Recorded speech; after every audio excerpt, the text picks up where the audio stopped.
what's up everybody? True Boxing here. Thank you for coming back to Get Hit with the Truth. So today we are finishing my 2022 Boxing Awards, as we are going to discuss, to me, the most important award of the year, the Fighter of the Year, where we crown the guy that had the best year in all of boxing. So, that's pretty much what Fighter of the Year is, who overall had the best year in boxing. So, we're gonna, before we get going, if you guys could smash the like button, leave a comment, subscribe to the channel. I really do appreciate any support I can get, guys. I really enjoy doing this, and any kind of love would be great. But hey, if you guys don't like what I'm doing, thumbs down or send me a negative comment. Whatever. I'm cool with it. I want you guys to be real. I don't like fake shit. So let's jump right in. We're gonna discuss, as normal, every division from 122 to heavyweight. I'll give my best guys, in reverse order, almost like countdown style.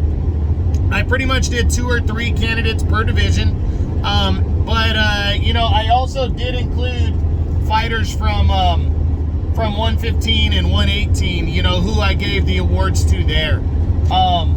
For me, at 115, it was really close, but number 2 was one Francisco Estrada, got number 2 for me. And people might be like, what? Why number 2?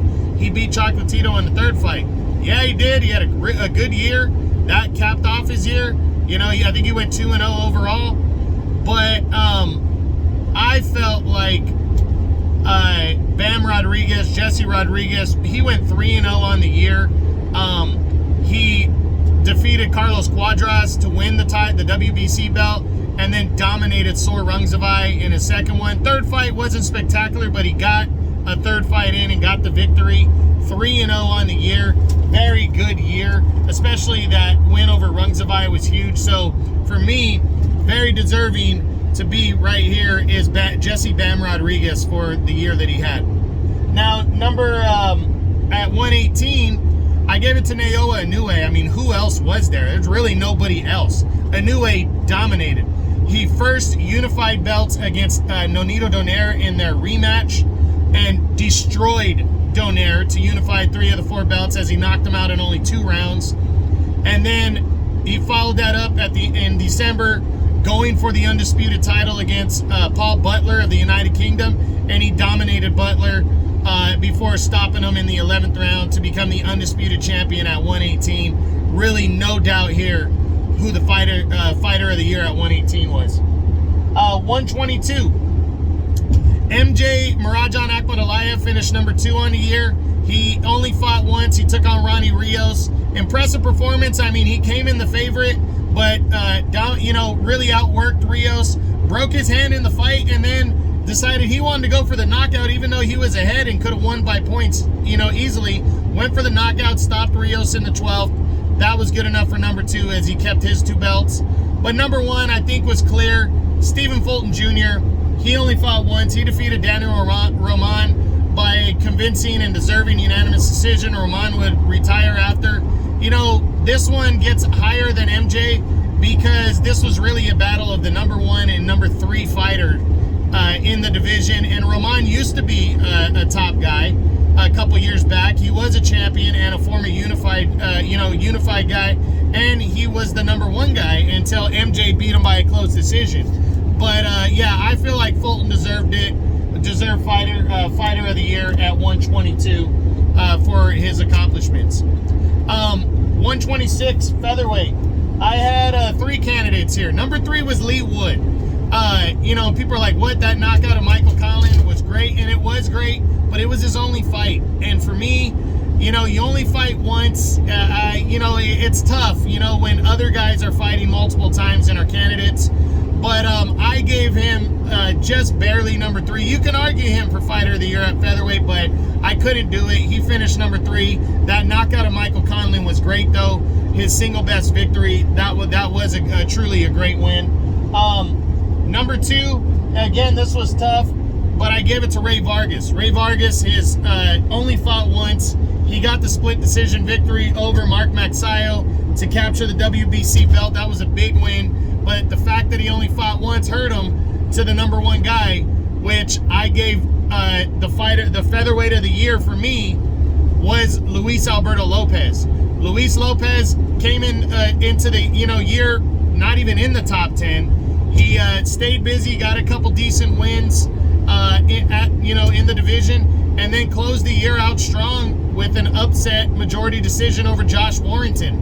And the fact that he got a couple other wins, prior to that, gave him the slight edge over Vargas and Conlon for the top spot and the featherweight of the year honors. So it was close. 130. I had three candidates. Number 3, I gave to Shavkat Rakhimov, the new IBF champion. He only fought the one time. He fought against Zelfa Barrett, and he stopped him in that very good fight in the 9th round, in a fight that he was behind on, to claim the IBF belt. But only one fight. You really have to. It really has to be significant. So that was number 3 for me. Number 2, I gave to Hector Luis Garcia. He had a great year. He took on Chris Colbert, took the place of Roger Gutierrez in February, and scored a major upset, dominating Colbert over 12 rounds in that upset. And that earned him the title shot. And in August, he took on Roger Gutierrez, the veteran, for the WBA belt, and cleanly outboxed him and outclassed him to a unanimous decision to claim the WBA title at 130. So that, for me, is very clear that he was the super featherweight of the year at number 2, I'm sorry. But the super featherweight of the year, no doubt in my book, has to go to Shakur Stevenson for his one fight in this division, dominating Oscar Valdez to unify the 2 belts at 130 pounds. I know it was only one fight, but it was such a big fight. They were both undefeated, both champions, and Valdez was number 1 at the time, Stevenson number 2, and Stevenson dominated Oscar Valdez to capture that belt. He doesn't get any points for coming in overweight and beating Robson Conceição for the weight class fighter of the year, but that might be significant overall. But that was just a very, very big win, and that's why he's my super featherweight of the year at 130. 135 lightweight. Isaac Cruz stayed busy, got a couple nice knockout wins over veterans like Yuriorkis Gamboa and Eduardo Ramirez. Wasn't anything special, but because they were clear-cut knockout wins and highlight reel wins, I gave him the number 3. Number 2, I gave to William Cepeda. He defeated Rene Alvarado, a veteran former champ at 130, outworked him over 10 rounds clean, and then upset Joseph Diaz also during the year. So a good year for William Cepeda. He finished number 2. But number 1 was clear. That goes to Devin Haney. He fought twice against George Kambosos. First fight, he went to Australia, unified all 4 belts to become undisputed champion with a clean, unanimous decision win. Then they rematched in October. He left no doubt, dominating him over 12 rounds, almost stopping him to retain the undisputed title. He's the lightweight of the year for sure. Junior welterweight of the year at 140. Number 3, I gave it to Alberto Puello. Only fought once, defeated Batir Akhmedov in a great fight, a fight of the year candidate to claim the 140-pound junior welterweight belt. Number 2 went to Gary Antoine Russell. He defeated Victor Postal early in the year in a big win right there. It stopped him in 10. And then I think he had 2 more wins after that. One was against former champ Francis Barthelemy. So Gary Antoine Russell, pretty solid year, really made a splash and threw himself into the mix. So he's number 2. Number 1, I gave to Regis Prograis. He fought earlier in the year, took on, I think, Tyrone McKenna and got a knockout win. And then he really outworked and stopped impressively Jose Cepeda in what was a 50-50 kind of fight going in. Very impressive performance. For me, he is for sure the junior welterweight of the year at 140 pounds. 147 welterweight. Number 3, I gave it to Jaron Ennis. Got a couple wins during the year. Actually, I think he only fought once. He fought Custio Clayton and destroyed Custio Clayton. That was a good win. Clayton was a guy that had fought Sergey Lipinets tough and a couple years before to a draw. And, he went out there and destroyed him. So I gave him number 3. Number 2, I gave to Imantas Stanionis for his single victory that he had.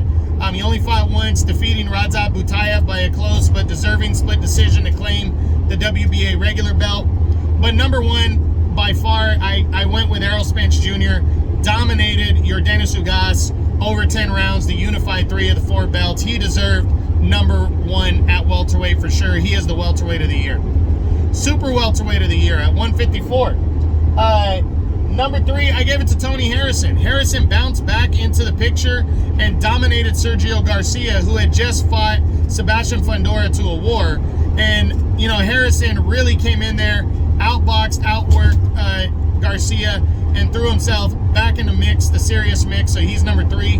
Number 2, I gave to Sebastian Fundora. He fought a couple times, defeated Carlos Ocampo later in the year, but had the fight of the year in which he stopped Erickson Lubin in a straight-up gunfight, you know, all-out brawl, great battle. He got the victory, but I couldn't give super welterweight of the year to anybody other than Jermell Charlo. He only fought once, but it was such a significant victory, knocking out Brian Castano in their rematch to unify all 4 super welterweight titles to become the undisputed super welterweight champion. It was just impressive as hell. He is a super welterweight of the year at 154. 160, not an easy division to decide because nobody really had a great year, but I still, you know, gave out 3. Number 3, I gave to Janibek Alimkhanuly, Kazakh style. Destroyed Danny Dignam to claim the WBO interim belt in June. And then after Demetrius Andrade passed on a mandatory fight with him, he was upgraded to champ, stayed busy, took on Denzel Bentley from the United Kingdom.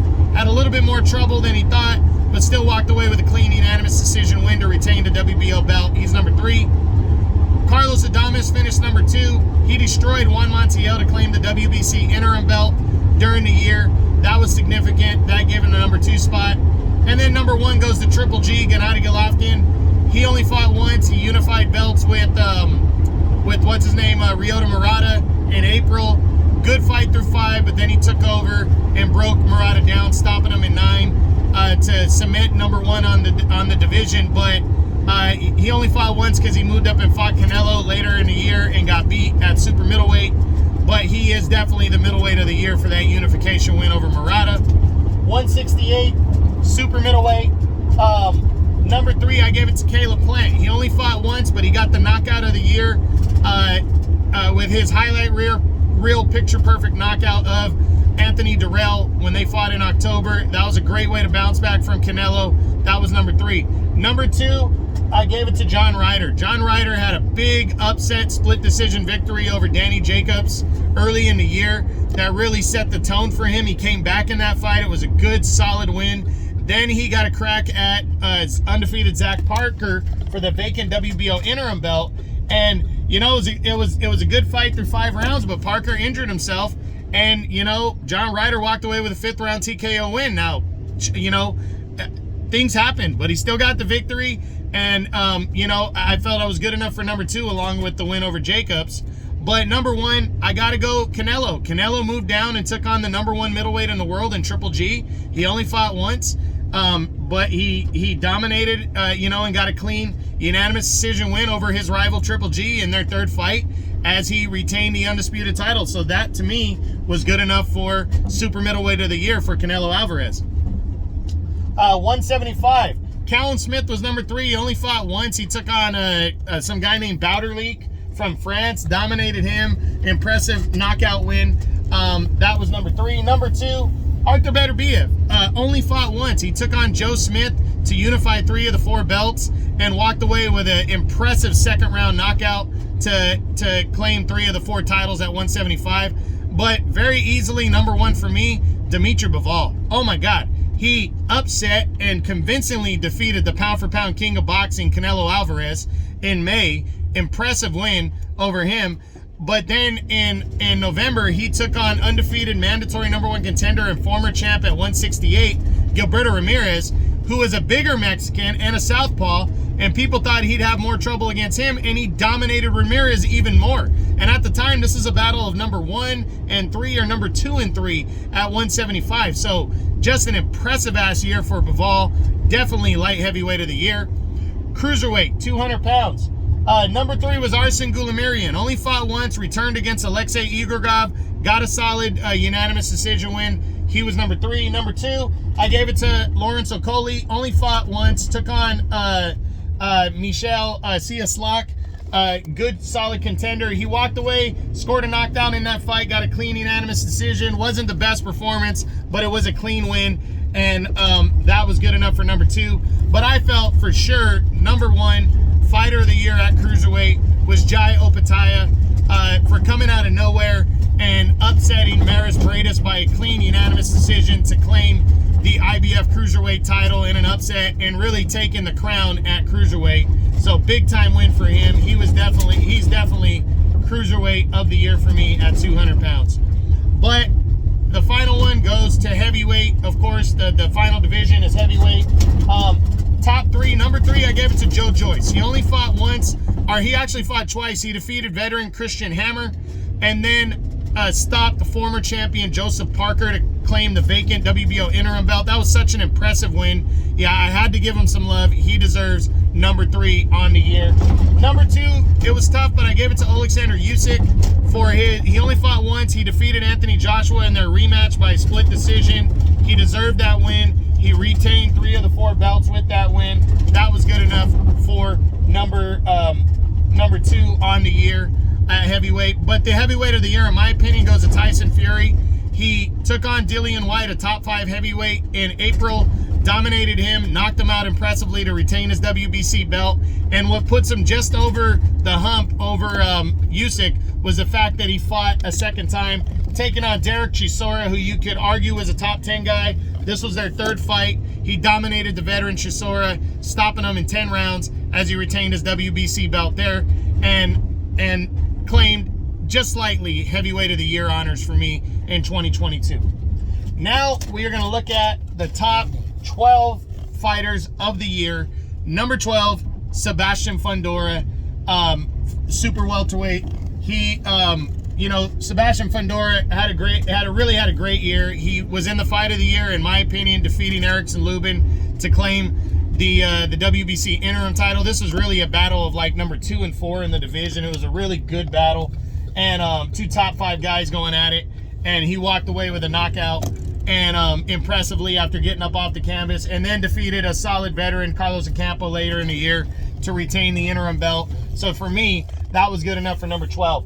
Number 11, I'm giving it to Jai Opetaia.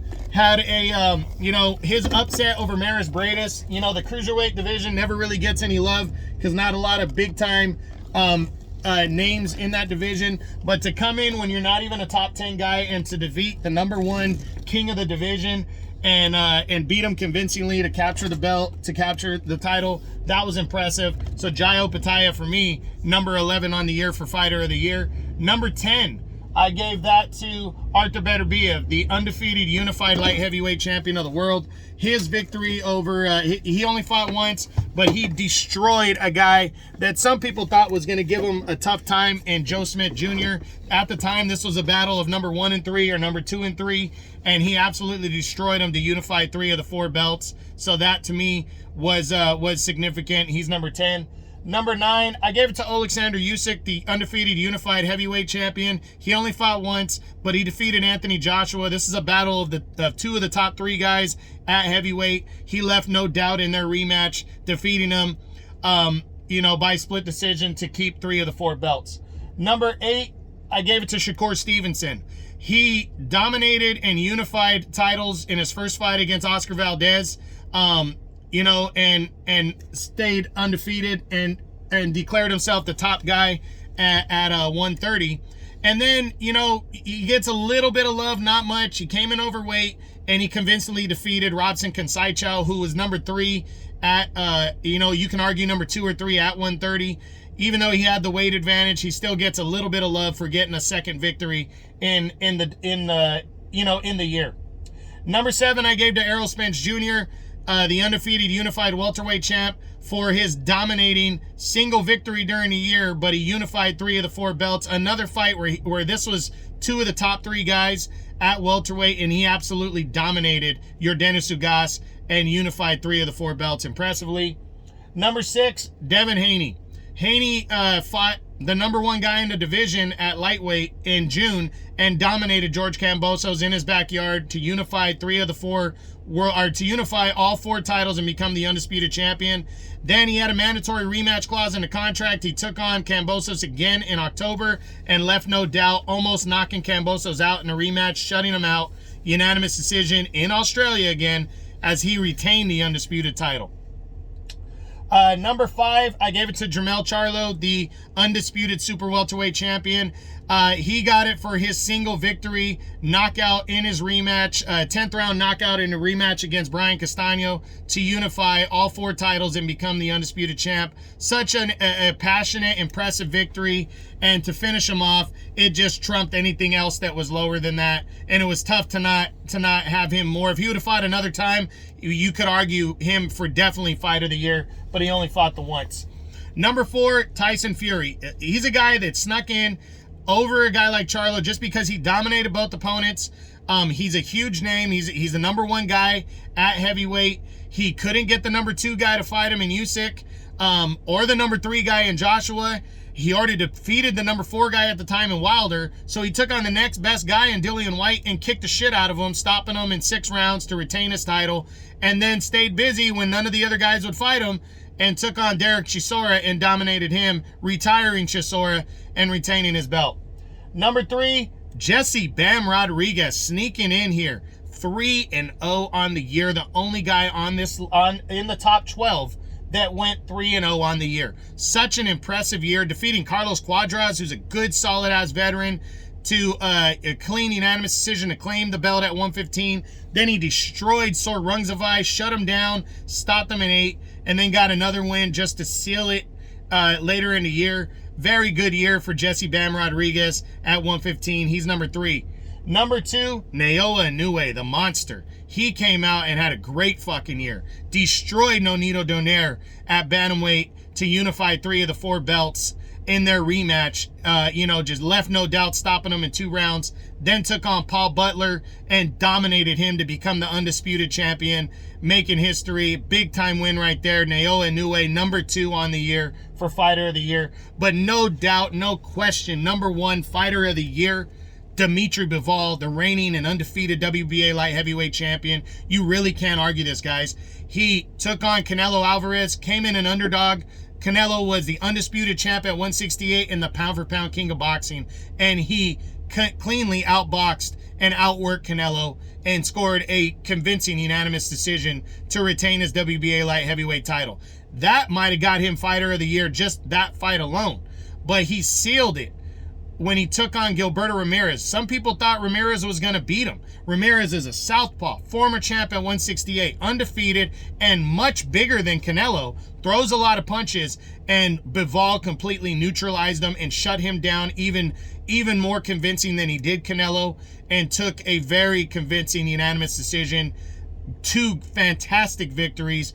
You cannot pick anybody over Dimitri Bivol for Fighter of the Year. Absolutely, unequivocally, and in the undisputed Fight of the Year in 2020, Fighter of the Year in 2022, the undefeated WBA light heavyweight champion of the world at 175, Dimitri Bivol.